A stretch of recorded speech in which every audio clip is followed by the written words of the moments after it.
नमस्कार दोस्तों, आज हमारी वीरगाथा सीरीज में सिरसागर की लड़ाई का भाग 2 है। इससे पहले भाग 1 में हमने जाना आल्हा से आज्ञा पाकर मलखान शिकार खेलने जाते हैं और मलखान महोबा की सीमा से आगे निकल जाते हैं और सिरसागर पहुंच जाते हैं। जहां का राजा पारठ था वह दिल्लीपति पृथ्वीराज चौहान का भतीजा था। सिरसागर में हिरण के शिकार को लेकर मलखान और पारठ में युद्ध होता है।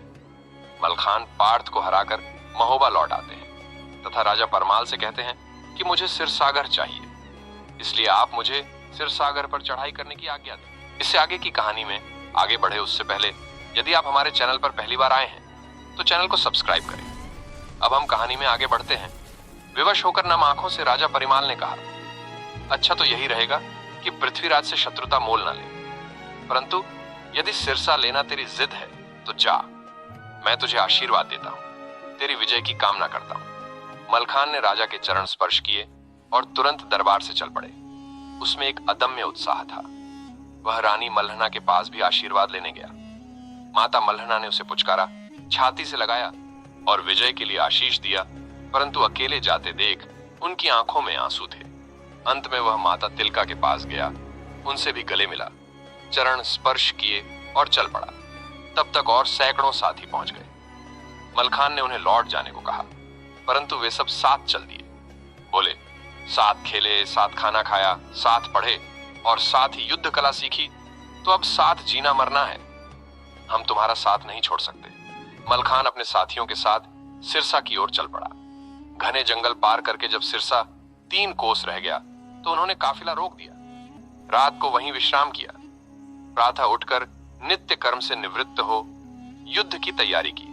तभी विचार बना कि सिरसा के पारठ सिंह को पत्र लिखकर सावधान करना चाहिए। मलखान ने पत्र लिखा, सम्मान पूर्वक संबोधन करके लिखा, सिरसागढ़ मेरे बाप का है, मैं इसे लेने आ गया हूं, आप तुरंत सिरसा खाली करके चले जाइए। इसी में दोनों पक्षों और नगरवासियों का हित है, अन्यथा युद्ध से निर्णय तो हो ही जाएगा।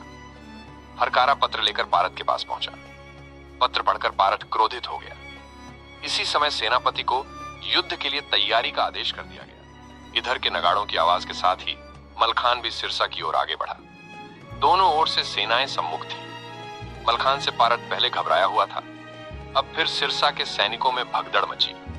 पारठ भी शाम होने तक तो लड़ा, फिर उसने दिल्लीपति पृथ्वीराज को संदेश भेज दिया, महोबा वालों ने आक्रमण कर दिया है, आप मदद के लिए सेना भेज दो। हरकारा रात भर घोड़ा दौड़ाता हुआ दिल्ली पहुंचा और राजा पृथ्वीराज को पत्र दे दिया। पृथ्वीराज ने धांधु के नेतृत्व में सेना भेजी और धीर सिंह को भी संदेश भेज दिया कि वह अपनी सेना लेकर पारठ की सहायता करे। इधर प्रातः होते ही महोबे में राजा परिमाल ने आल्हा से कहा, यदि मलखान को भगवान न चाहे, कुछ हो गया तो जग हंसाई होगी। सब कहेंगे कि अकेले लड़के को भेजकर मरवा दिया। अब सेना लेकर सिरसा पहुंचो और मलखान की भरपूर सहायता करो।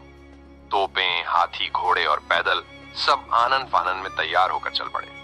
ऊदल के नेतृत्व में सेना सिरसा पहुंचने लगी। जब आल्हा को पता चला कि धीर सिंह भी लड़ने को तैयार है, तो आल्हा भी अपनी सेना को साथ लेकर मलखान की सहायता के लिए चल पड़ा।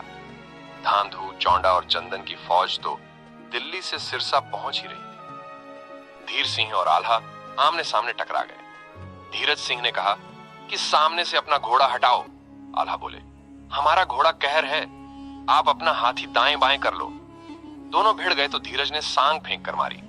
आल्हा ने बचाव कर लिया। सांग नीचे जा गिरी। धीरज ने बुर्ज उठाकर चलाया। आल्हा ने पकड़ लिया।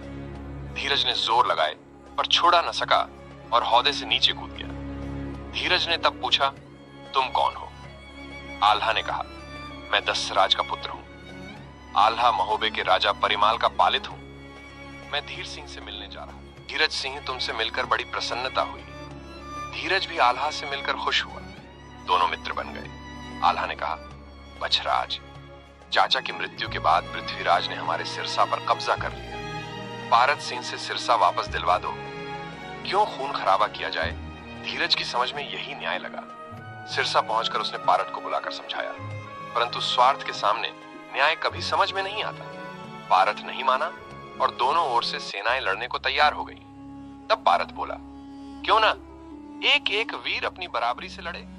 आल्हा ने समर्थन करते हुए कहा, ठीक है, पारथ और मलखान लड़े, धांधु और ऊदल भिड़े, धीरज सिंह से तालहन सैयद लड़े, चंदन से ढेवा और चौड़िया राय से। स्वयं आल्हा युद्ध शुरू हो गया। महोबे के वीरों के सामने कोई वीर डट नहीं पाया। दनादन गोलियां चलीं, तीर पक्षी की तरह उड़ने लगे। सिरसा की प्रजा भी हाहाकार करने लगी। सेना के जवान गिरते हुए कटे पेड़ों से लग रहे थे। पारथ सिंह जान बचाकर दिल्ली भाग गया। सिरसा फतह हो गया। आल्हा ने मलखान को सिरसा में ही राज करने को छोड़ दिया। बाकी वीर महोबा को वापस चले। तालहन ने मलखान को तुरंत हथियारबंद सैनिक दे दिए। आल्हा, ऊदल, ढेवा, ब्रह्मा और तालहन महोबा लौट आए। विजय का समाचार सुनकर राजा और प्रजा सब खुश हो गए। माताएं भी प्रसन्न हो गई। उधर पारठ ने दिल्ली पहुंचकर पृथ्वीराज से सब हाल सुनाया और कहा, आप दिल्ली से भारी सेना भेजकर सिरसागढ़ वापस दिलवाओ।